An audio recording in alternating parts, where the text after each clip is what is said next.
Good afternoon, and welcome to the Sacramento Public Library Authority Board. Today's date is December 14, 2023, and it is 3:05 p.m., and this meeting is hereby called to order. And at this time, I'm going to ask our clerk if she would please call the roll and establish quorum and read the public statement. Sean Laloe. Here. Karina Talamontes. Katie Valenzuela. Here. Katie Maple. Mai Vang. Here. Phil Cerna. Patrick Kennedy. Rich Desmond. Sue Frost. Here. Pat Hume. Mary Jane Lopez Taff. Here. Rod Brewer. Here. Kevin Spees. Sean Farmer. Garrett Gatewood. Here. Ina Lefkowitz. Oh. Saul Hernandez. Here. And that's a quorum with 8 members present. Okay, thank you. I'll read the statement. This meeting of the Sacramento Public Library Authority is cablecast live on Metro Cable 14, the local government affairs channel on the Comcast Consolidated Communications and AT&T Uverse cable systems. This meeting is closed captioned and live streamed at metro14live.saccounty.net. Today's meeting will be repeated Saturday, December 16th at 4 p.m. on Channel 14 and can also be viewed on Metro Cable 14's YouTube channel. The meeting will also be recorded via Zoom. A DVD copy will be available upon request no later than 2 weeks following today's meeting. The full agenda, including reports, is available on the library website at www.saclibrary.org.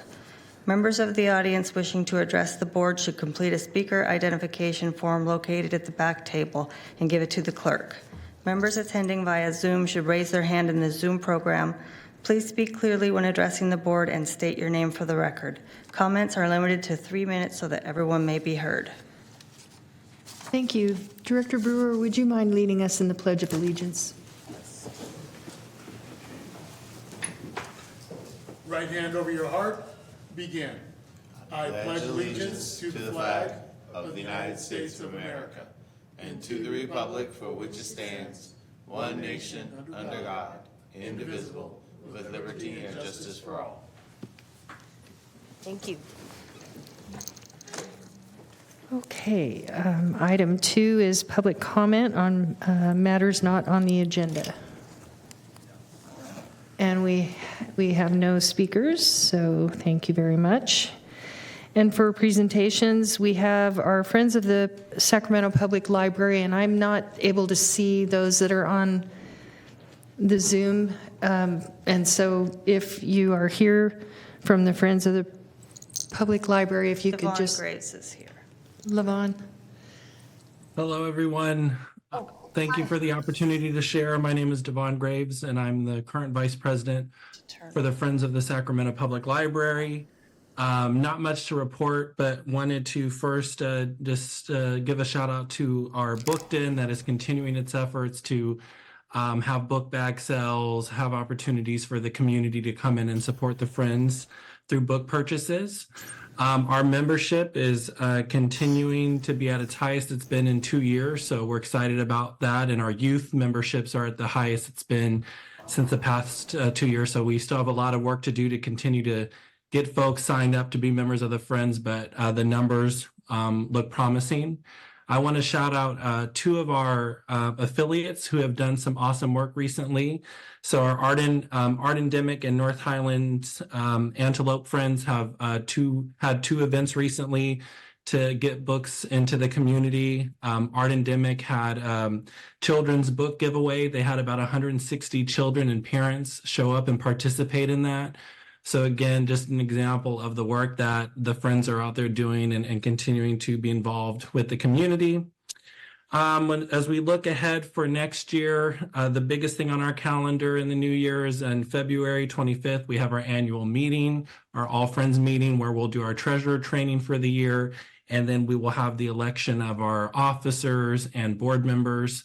So with that, we're going to keep kind of plugging ahead, doing the work that we do, but it's a partnership. So we want to thank our colleagues at the library who continue to be with us on this journey. And then we want to thank the JPA for an awesome year. And we're looking forward to the new year and reflecting on the great work that we've done and that we hope to continue to do. Happy to take any questions at this time. Hey, Devon, that you always give such great reports. I want to ask you, you said you have an annual treasurer's training? Do all the board members receive that training? Yeah, so we encourage all the affiliates to send their treasurer and their president to our All Friends meeting. And so we have a treasurer training for our boards. Most of the time at the beginning of the year, they have their election of new officers.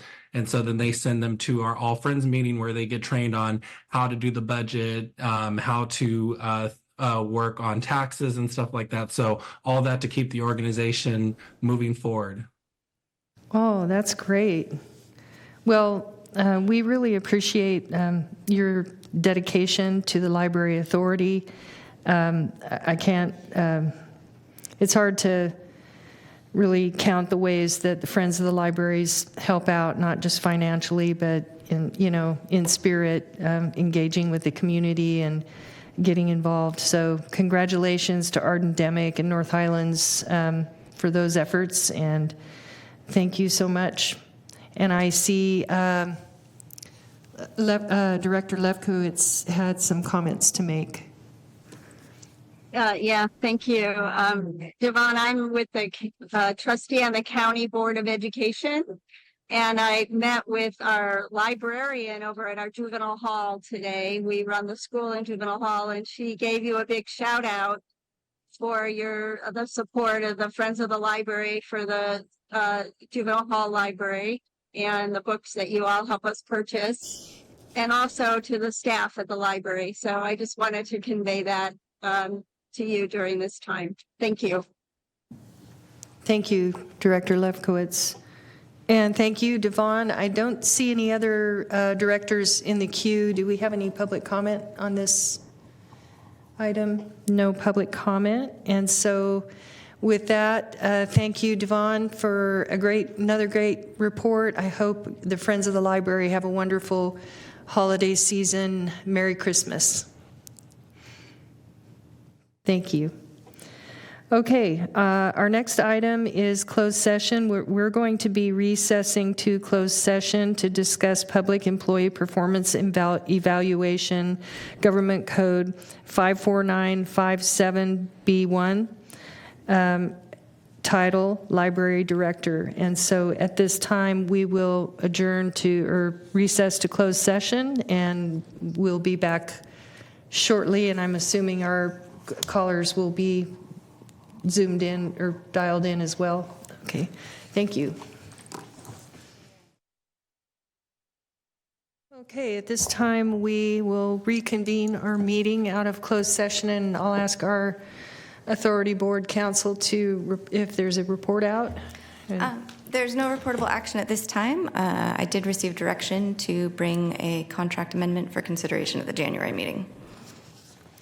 Great, thank you very much.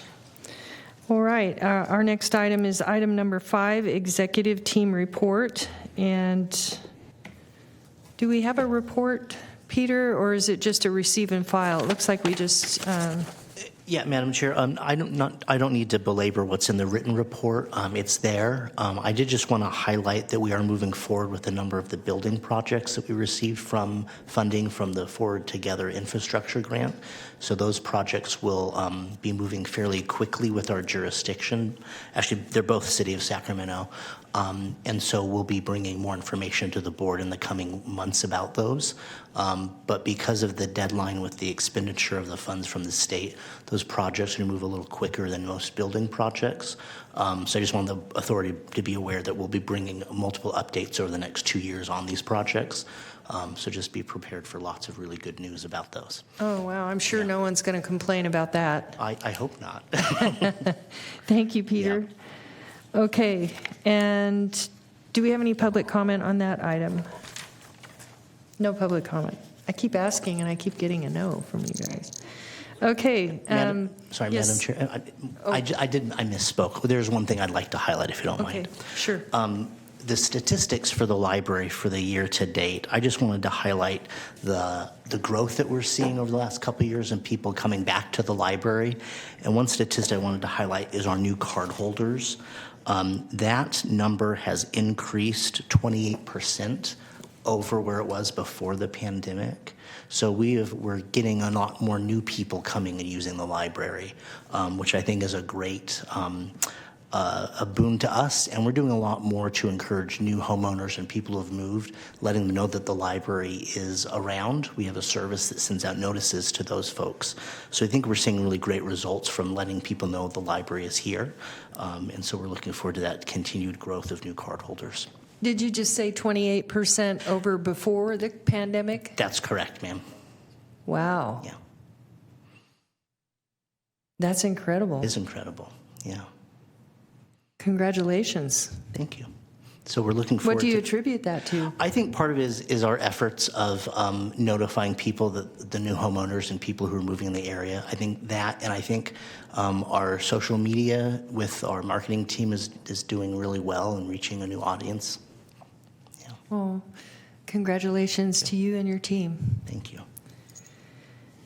Okay, our next item is informational. Item 6, the monthly financial report. 6.2, quarterly treasurer's report. I wonder if anyone has any questions. I see Johnny E. in the chambers regarding that. I see no hands raised, and I wonder if there's any public comment on this item. No public comment, and so we will move on to the next item, which is yes. Johnny, thanks for all the hard work. We are still healthy. I remember when I first got on this board, we were not healthy at all.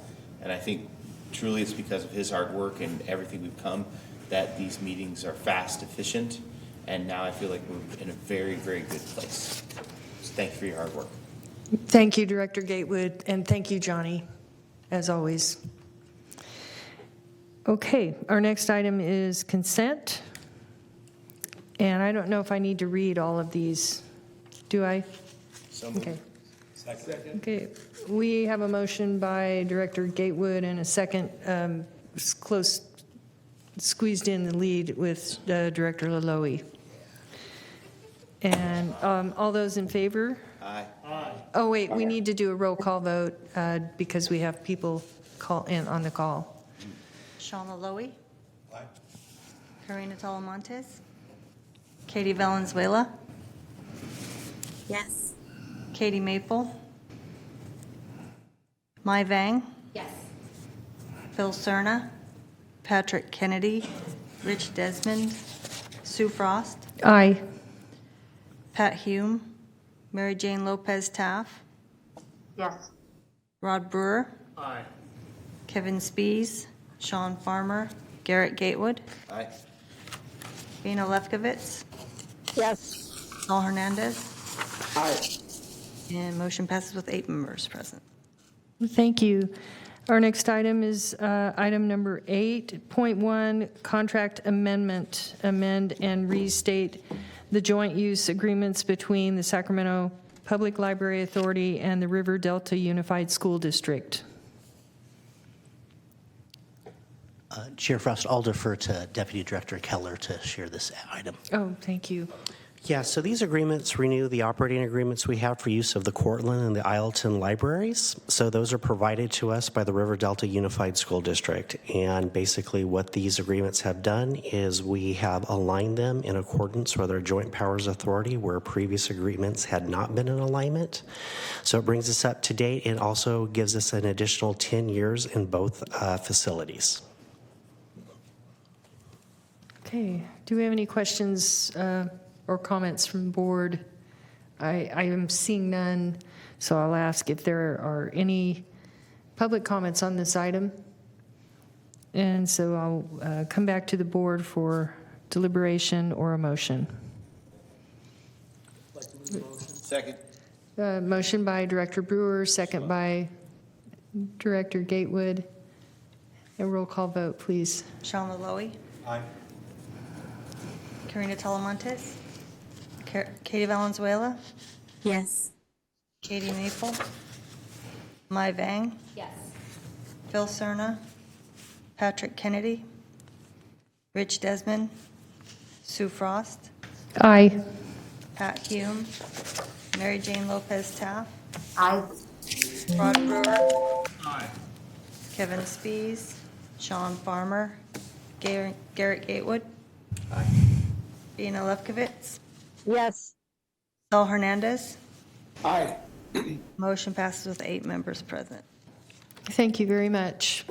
Our next item is 8.2, Annual Audit Report. I believe Johnny Yee is going to report out on that.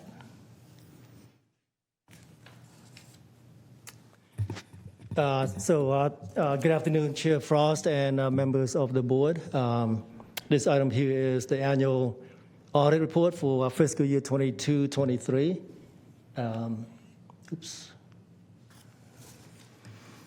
So before you are the audited financial statements for FY 22-23. I'm happy to report that we had a successful year-end close. The audit has been completed. Overall, it was a smooth process. It was a smooth audit. I've never heard that term before. So smooth. Go ahead, John. Fairly smooth. The end result was an unqualified audit opinion indicating that the authority finances are in compliance with GAAP, which is generally accepted accounting principles, and GASB, the Governmental Accounting Standard Board. Our internal controls are good, and there were no audit findings. So that's a very good outcome, and it goes back to the hard work from the finance team and the overall library staff throughout the system. So let's take a look at the numbers. As shown on pages 14 and 15 of the audit report, so we have 4 major funds. The general fund ended the year at $8.8 million. County Sacramento Fund at $39.9 million in fund balance. City of Sacramento at $14 million. And City of Sacramento parcel taxes, Measure X and B combined at $8.5 million.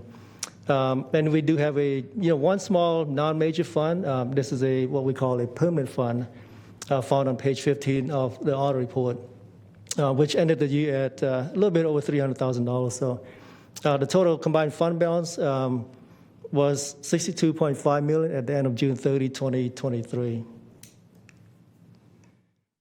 Taking a look at the county fund balances in more detail.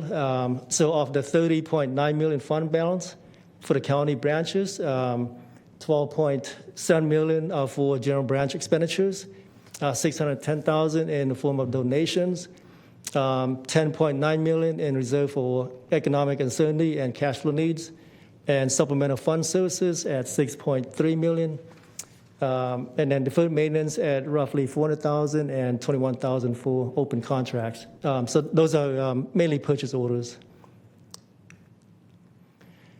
And looking at the supplemental fund balances, so the $6.3 million are broken down as follows: $3.8 million for the county libraries on the unincorporated areas, $456,000 for the library at Citrus Heights, $1.2 million for Elk Grove Libraries, $204,000 for Galt, $27,000 for Alton, and $637,000 for the Rancho Cordova Library. Similarly, the City of Sacramento fund balances are as follows. The city general fund ended the year at $14 million, and $53,000 were donations, $11.2 million for general branch expenditures, and reserve for economic uncertainty needs at $2.5 million, and deferred maintenance at $265,000. And then on the parcel tax funds, this is the Measure X and B combined. We ended the year at $7.1 million for parcel tax carryovers, $12,500 for donations, and nearly $1.4 million for economic uncertainty reserves. Again, the Measure X and B combined ended the year at $8.5 million. A couple of notable liabilities. The pension liabilities, as we reported under GASB 68 and 71 on pages 14 and 15, the library recorded a net pension liability in the amount of $24.3 million and related deferred outflows and inflows of $11 million and $265,000 respectively. And these long-term liabilities are mainly reported in the government-wide financial statements. And then Note 11 provides additional details if you'd like to take a look at more details. And then on the OPEB liabilities, so these are other post-employment benefits under GASB 75. The library recorded a OPEB obligation in an amount of $7.3 million and deferred outflows of $441,000 and inflows of $1.5 million for OPEB liabilities. And again, these are recorded on the government-wide financial statements, and Note 12 provides additional info on the OPEB plans. Under operating leases, we implemented GASB 87 in fiscal year 22. Again, continue to record lease assets and liabilities. At the end of June 30, 2023, the library recorded a right-to-use leased assets in the amount of $2.3 million and leased liabilities $2.3 million as well.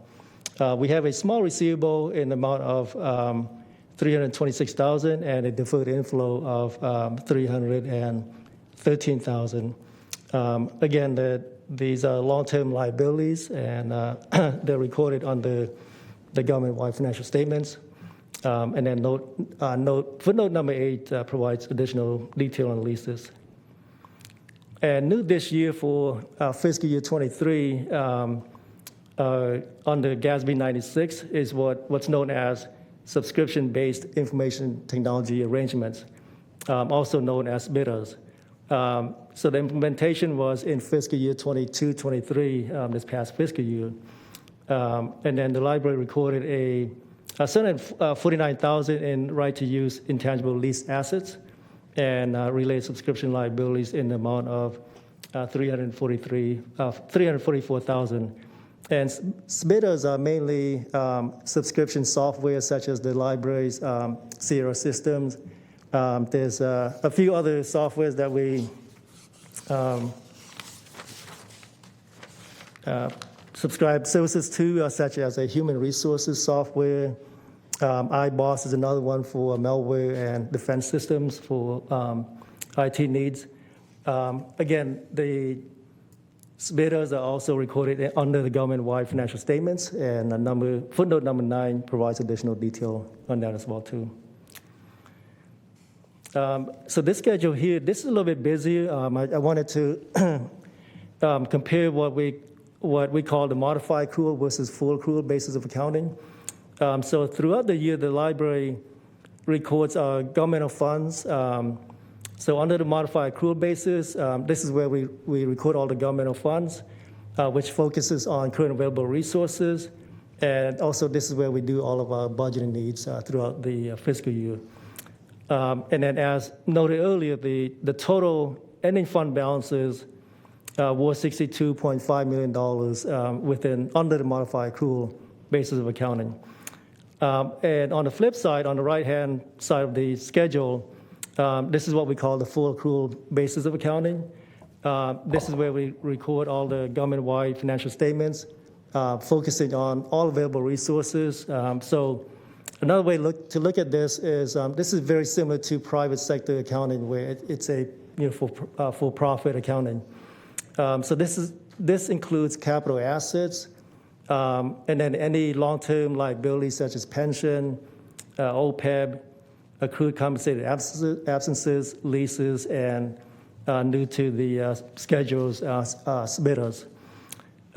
So if you look at the bottom total, we ended the fiscal year for a total net position of $54.9 million. And of that amount, investment in capital assets was $15.8 million, restricted for county branches at $17.2 million, restricted for City of Sacramento branches, 7.7 million, and deposit taxes at 4.7 million. Restricted for agency-wide, 4.7 million, and unrestricted at 4.7 million as well too. So a total net position of $54.9 million. And lastly, attachments A and B, governance letter and management letter. Happy to report that there were no difficulties encountered in performing the audit. There were a few reclassifying journal entries for leases and SBITA recordings. There were no disagreements with management. Our books are clean. Financially, our books are clean. And there were no reportable issues identified. So that's it. The fiscal year 22-23 is a wrap, and I'll be happy to answer any questions. Thank you, Johnny. Once again, you delivered a clean audit, which is a reflection of your work, your leadership, and your team's hard work, and thank you for that. I see Director Lopez-Taff in the queue for comments. Thank you so much. Thank you so much, Johnny. I know audits can be very, very difficult, and you know, with this size of operation, I can imagine how lengthy it can be. I have one question for clarification, simply because I'm very, very new to the terminology. Can you talk a little bit about the long-term liabilities and how this gets serviced? Because I'm looking at the $36,627,460. And on page 12 of the report titled Long-Term Liabilities, just how do we service that, and what does that mean long-term? Thank you for that question. So long-term liabilities are, such as pension liabilities, other post-employment benefits, accrued compensated absences. So these are ongoing long-term liabilities that are previously was simply on the financial statement as a footnote, but then under GASB 68, it required agencies, public agencies, to start recording long-term liabilities under the government-wide financial statements. So look at long-term liabilities as liabilities on the books, but we're not paying it within the next 2 fiscal years. It's a long-term type of liabilities. And then on that last schedule, I don't know if I can bring it back, the comparison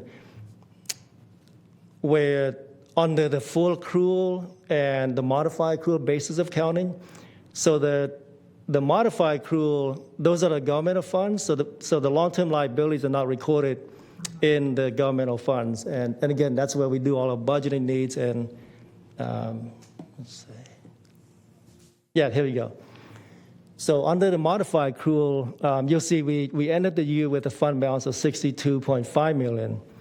And so these figures here are not including the long-term liabilities.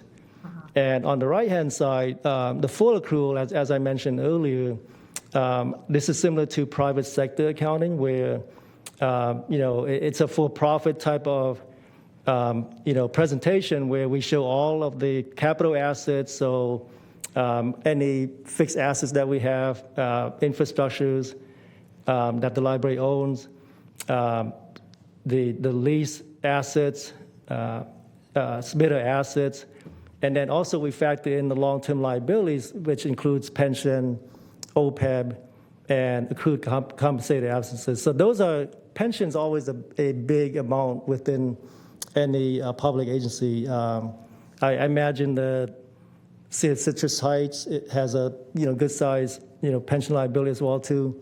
And then when you move to like the county level or the City of Sacramento, it's going to be a bigger number than what we have.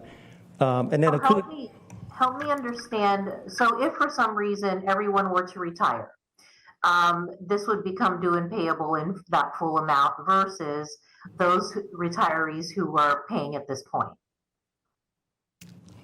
So when someone, if everybody were to retire, and let's say if the library were to cease to exist, the right-hand schedule under the full accrual basis of accounting, you'll see that in yellow, there are 17.2 million that's available to cover all of our obligations. Conversely, on the modified accrual, on the left-hand side, you'll see a fund balance of 30.9 million. And again, that does not factor in the long-term liabilities. That's why that's a bigger number. So in concept, if the library continues to operate, then the fund balance is going to be 30.9 million. But if you want to truly know, okay, what's our net available resource, it would be 17.2 million in total for the county, on the county side. Thank you so much for indulging me in that explanation. Sure, yeah, no problem. Yeah, thank you. Good questions. Thank you, Johnny. And thank you, Director Taff. Any other questions, comments? A motion to accept the audit? So moved. Second. So we have a motion by Director Gatewood and a second by Director Laloe. And roll call vote, please. Sean Laloe. Marina Talamontes. Katie Valenzuela. Yes. Katie Maple. Mai Vang. Yes. Bill Cerna. Patrick Kennedy. Rich Desmond. Sue Frost. Aye. Pat Hume. Mary Jane Lopez Taff. Yes. Rod Brewer. Yes. Kevin Spees. Sean Farmer. Garrett Gatewood. Yes. Dana Lefkowitz. Yes. Saul Hernandez. Aye. And motion passes with 8 members present. Thank you. And thank you, Johnny, for a great report out. Item 9 is reports, ideas, questions from the board members. Seeing none, do you have anything to add, Peter, before we close our meeting? With that, it is 4:31. Oh, excuse me, Director Laloe. Thank you, Madam Chair. Again, I just want to thank Peter and the rest of the staff. As we mentioned already, we were able to purchase a building in North Sac, and we also got approved for a grant. So a huge thank to the staff at the city level as well. We got approved for a loan amounting to $7.2 million to rehab this building, which is going to be the North Sacramento Library. So I'm very excited. And major thanks, as I said, to Peter, the Friends of Library, the city staff. Really, without this collaborative work, I don't think we could have gotten this grant. So thank you so much, and I wish everyone a great holiday. Thank you. Thank you, Director Laloe. That is exciting news, and I'm looking forward to the report outs in the coming 2 years, I guess. There's a lot of work to do, a lot of good work. And so with that, thank you for reminding me it's Christmas. Happy holidays to everyone. And I guess Happy New Year, because we won't be back until January. Merry Christmas. Happy New Year. With that, it is 4:33, and this meeting is adjourned.